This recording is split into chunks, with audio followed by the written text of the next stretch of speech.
The Gift, Part 1.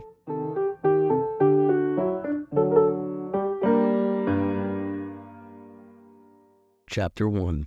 The Crash. I'm not supposed to be here, or so they tell me.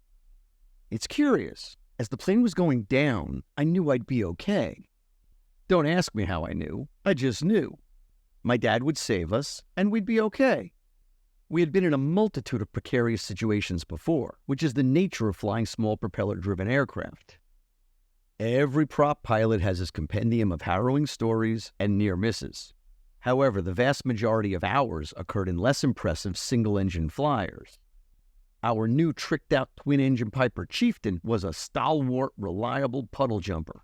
A plush, state-of-the-art, luxurious 8-seat turboprop beauty with ultra-modern radar and high-tech navigation. Its powerful engines and lavish design provided an ideal shuttle for our weekend escapes. Unlike larger jet-engine aircraft, she was small enough to land in remote localities with short runways, and yet formidably spry enough to take us almost anywhere in the continental United States and across the Caribbean.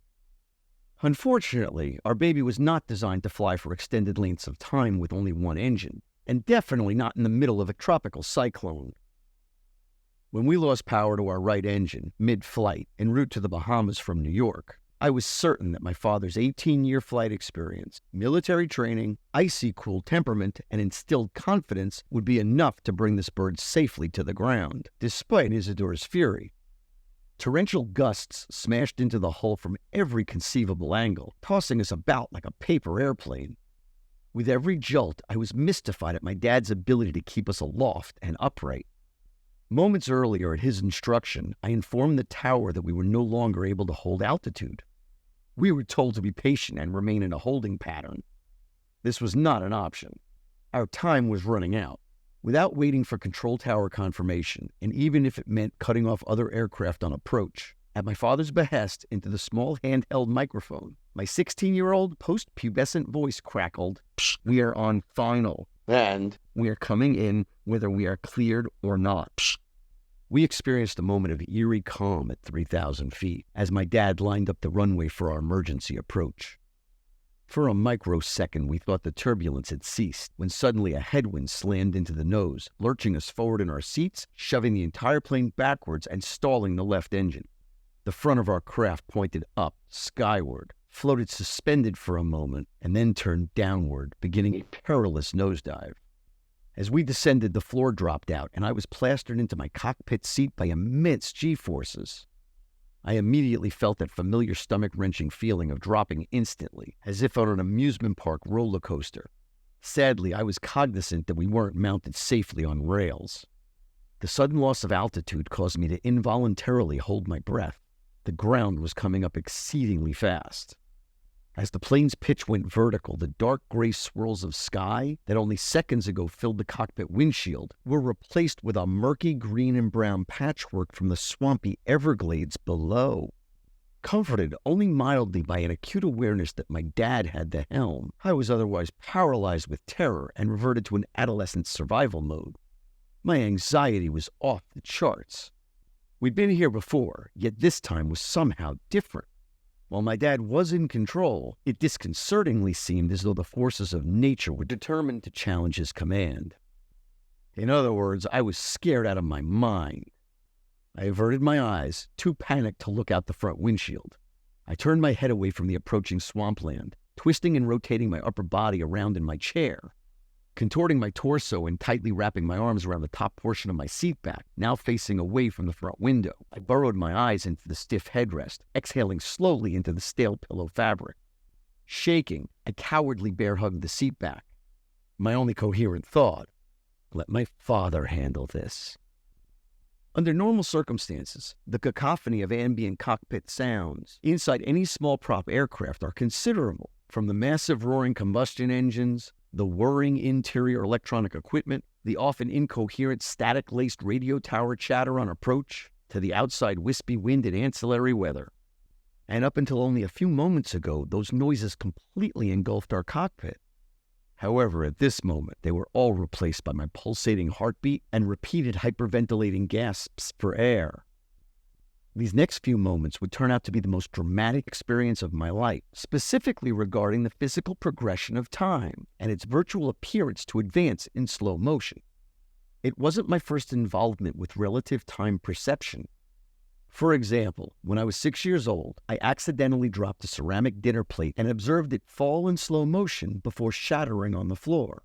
On other occasions, I recall witnessing objects, such as baseballs, soccer balls, and even tennis balls, slowing down during tournament games. I dismissed all these prior reflections as juvenile hallucinations.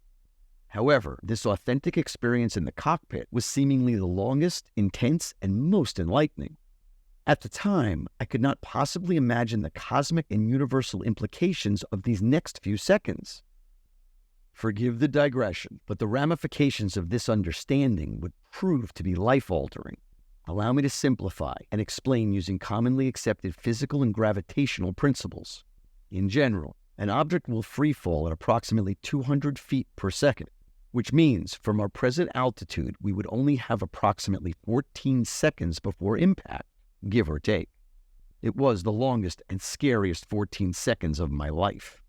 However, as we plunged down from the heavens, for me, the passage of this brief time interval, nosediving towards Earth, was experienced as a relative eternity. Although during those stressful few seconds, as explained above, my shocked auditory functions seemed to filter out all external noise, focusing on my interior pulse and respiration, while my other cognitive functions were alarmingly heightened.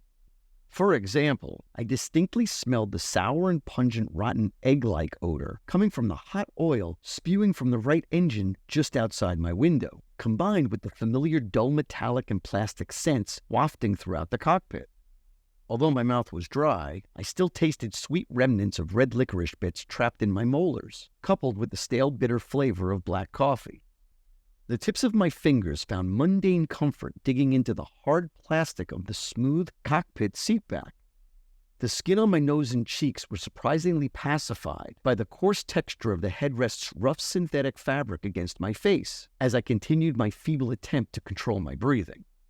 Although all these olfactory and tactile sensory inputs were providing merely an illusion of protection, remarkably, they did provide actual comfort in their distraction from the real and present danger rapidly approaching just outside the front windshield, or more precisely, us towards it.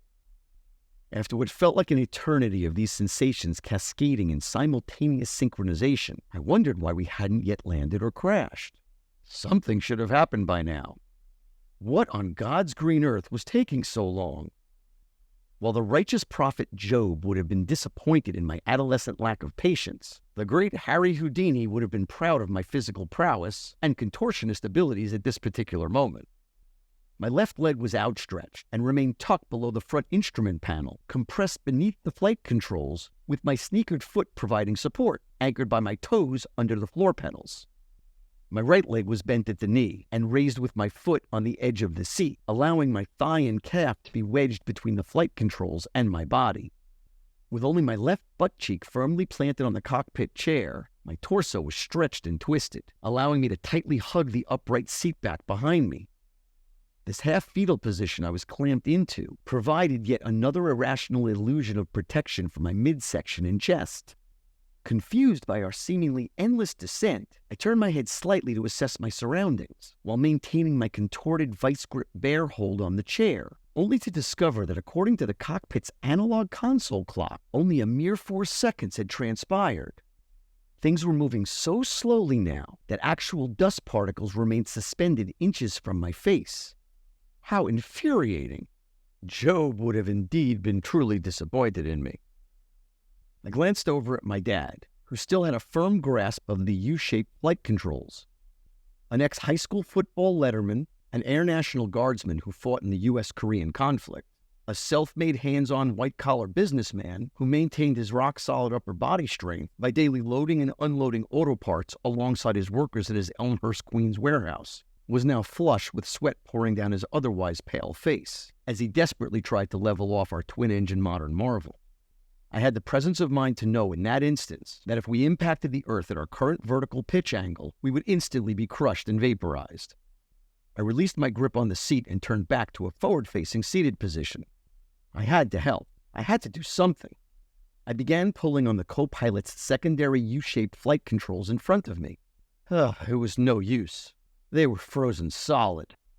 The G-forces resulting from our nosedive were simply too much for me. I looked back over at my dad, the pilot, the captain, whose muscles were now bulging out of his completely sweat-soaked, short-sleeved, cotton light blue button-down collared shirt. I continued to pull on the rudder to no avail. His arms began to shake. For the briefest moment, I thought he might actually pull the rudder off the console. His face was quivering, so intense and bloated that I recall having the comical thought that his head might explode. The ground, the swamp, the tops of the trees, all becoming clearer and unnervingly closer. I noticed his upper lip began to twitch as he snarled and flared his teeth. I was still only able to hear my own heart beating, as if everything else was muffled by having cotton stuffed in my ears. But I knew him. I knew his mannerisms. I knew his many faces. I knew in this moment by his gestures and gesticulations that he was letting out a guttural and primordial scream. Even if in this muffled slow-motion moment I could not hear it, I knew the scream.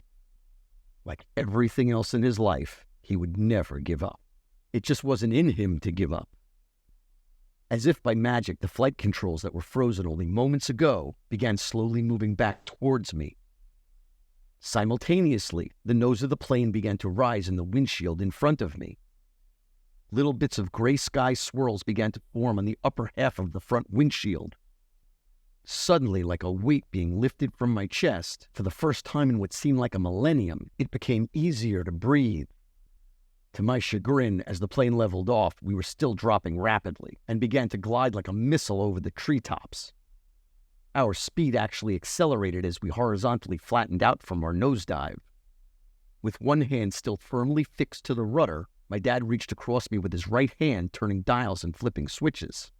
I was awestruck observing him. I knew that I was in the presence of greatness. Like a master craftsman with instinctive precision, he knew exactly what he was doing. Flaps fully down, gear down, nose up. Amidst the chaos of the moment, he would maintain a semblance of control. I would learn years later that during those final moments, he calmly turned off the engines and jettisoned any remaining fuel to clear the lines as best he could to avoid an explosion on impact. As we continued to drift rapidly downward, with only swamp, marsh, and trees in front of us, it was apparent for the first time that we were not going to touch down anywhere near anything resembling an airport, a concrete runway, or any type of solid asphalt. We weren't even going to find an open road, highway, pasture, field, or clearing. That was it. We were in a dense swamp, a marshy forest. We were in it, and we were coming down. The vehemence of treetops scraping against the bottom of the plane was the first sound I recall hearing over the reverberations of my own respiration and rapid heartbeat. Tap, tap, tap, tap, tap. In a crescendo, it brought back all other ambient sounds around me. As we began to fall below the tree line, the tops of the trees and their respective branches started smacking into the plexiglass windshield. Thwack, thwack, thwack. I glanced over at my dad one last time. He was flushed now, ashen, exhausted but still resolute. His partially bald head was exposed, as his one thick blonde thatch that he otherwise utilized for his 1970s comb-over hung down, flapping on the left side of his face by the window. The sound of the branches and glass intensified. Rat-tat-tat-tat. He saw me looking at him in his periphery. Our eyes met. He reached over with his right paw and patted me with as much comfort as he could muster in the moment. He was my dad. Rat-tat-tat-tat. He was my hero. Rat-tat-tat-tat. He was going to save us. Then, as the tree branches began to shatter the windshield only a few feet from my face, out of sheer panic, I gave up trying to help being co-pilot. I realized that he'd been doing all the work anyway. I wasn't 16 any longer. I was reduced to being a little boy in the protective hands of his father. And I was terrified. I reclaimed my contorted and twisted position, turning half around, clutching the seat, burying myself back into the headrest. Left leg anchored once again under the instrument panel, with my toes locked under the foot pedals for support, with my right knee rebent into a half-fetal position, foot planted on the edge of the seat, hoping that my right thigh and calf would somehow protect my midsection. All the while, my faith never wavered, knowing that my dad was going to save us. Rat-a-tat-tat-tat. Everything was going to be okay. Any alternative negative thought was inconceivable. If only the wrenching sound of crushing metal would stop, rat-a-tat-tat-tat, everything would be okay. Then suddenly there was nothing. There was a deafening quiet, coinciding with an eclipse into complete blackness. Dark, calm, silent.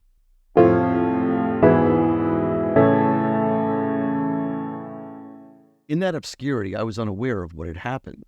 More precisely, I was unaware that everything would be okay. Despite my last fleeting memory, the juvenile belief in my father as savior, I was unaware that there were always higher powers at work. Not that there wouldn't be pain, suffering, death, and other life experiences, but merely that everything would be okay because it already was. I simply was not evolved enough to acknowledge it. This realization was not afforded to me prior to that terrifying freefall, nor during my engulfment into blackness. The plane crash was merely the beginning of my journey. I'm not supposed to be here.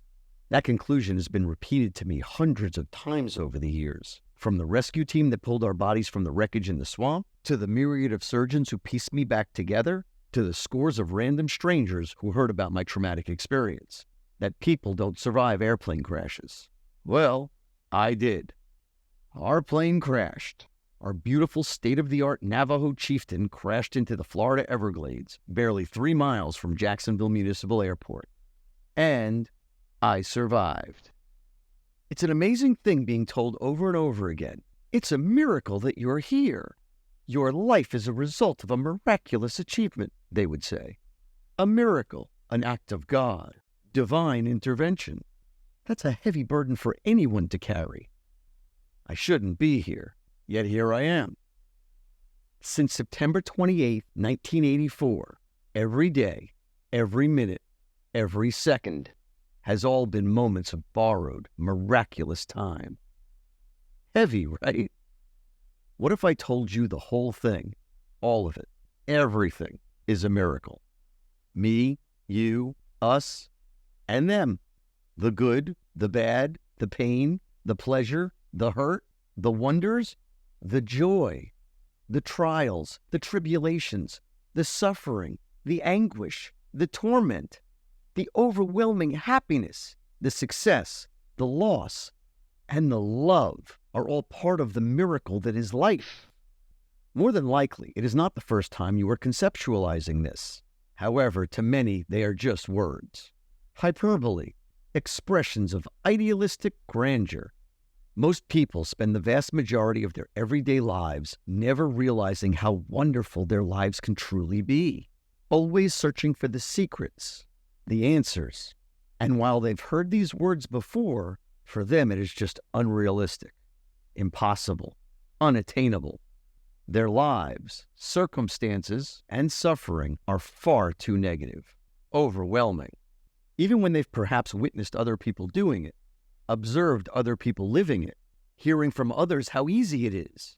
Yet for them, it's an elusive pipe dream. For them, life is hard. Relationships are difficult, laborious work. They have myriad reasons as to why they cannot achieve any level of lasting peace or sustained happiness. Obstacles are in their way. Always obstacles. Excuses. Always excuses. Regrets. Too many bad choices from earlier in their life. They're not smart enough. They're not pretty enough. Not handsome enough. Not tall enough. Not strong enough. Not wealthy enough.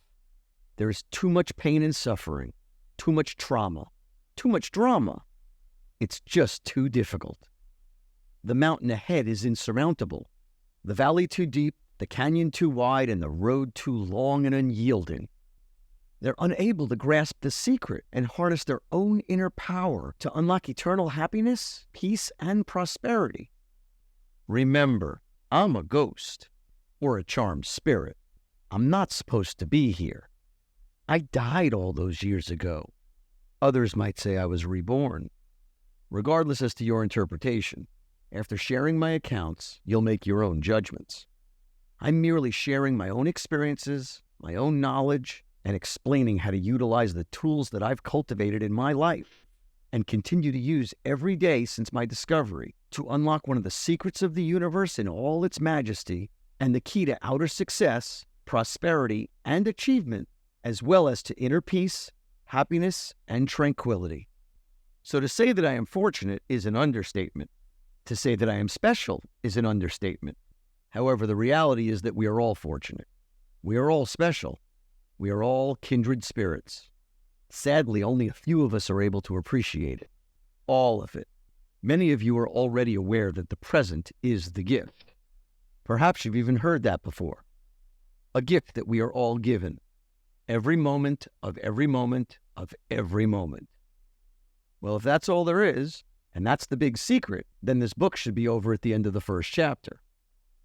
But understanding the gift, unwrapping it, and taking the present out of the box is only the beginning. Think about it like any gift you've ever been given. When you open it and put it out on the table, you often have to read the directions and learn how to use it.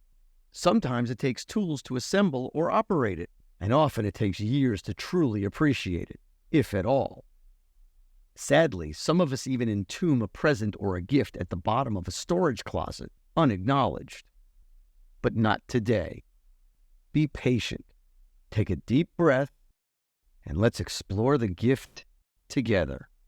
Through my narrative, we will take the journey together.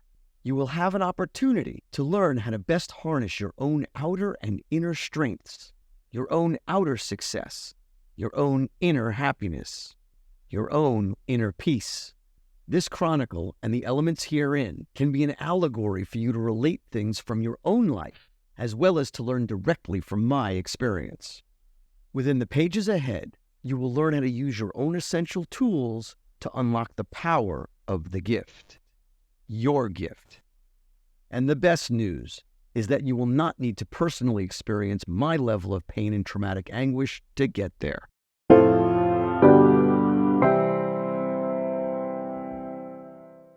But first, in order for us to continue forward, we have to go backward, back to the silence and the darkness.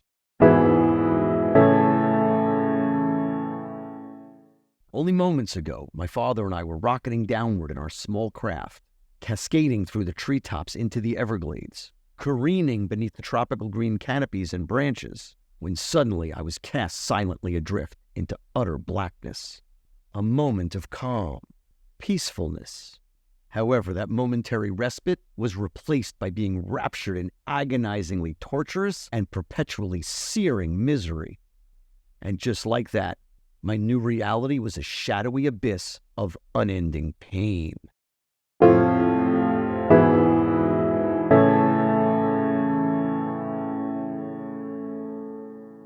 End of chapter 1.